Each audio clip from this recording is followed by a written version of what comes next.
To solid TV. కొన్ని వారాల క్రితమే దక్షిణాఫ్రికాను ఓడించి భారత మహిళా క్రికెట్ జట్టు వన్డే ప్రపంచ కప్ ను చేజిక్కించుకుంది. ఆ స్ఫూర్తితో మరో భారత మహిళా జట్టు ప్రపంచ కప్ గెలిచింది. ఈ కప్ నెగ్గింది అందుల క్రికెట్ లో. మహిళల కోసం నిర్వహించిన తొలి అందుల టీ20 ప్రపంచ కప్ లో దీపిక సారథ్యంలోని భారత్ విజేతగా నిలిచింది. ఆదివారం జరిగిన ఫైనల్లో 7 వికెట్ల తేడాతో నేపాల్ ను చిత్తు చేసింది.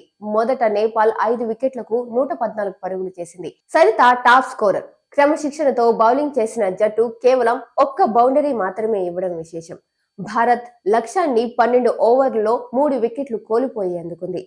పౌలా సారెన్, పాంగి కరుణ్ కుమారి కీలక ఇన్నింగ్స్ ఆడారు. అంతకుముందు సెమీస్ లో ఆస్ట్రేలియాను భారత్ ఓడించగా పాకిస్తాన్ పై నేపాల్ నెగ్గింది. 6 దేశాలు తలపడిన ఈ టోర్నీలో దీపికా బృందం ఒక్క మ్యాచ్ ఓడిపోకుండా కప్ గెలిచింది.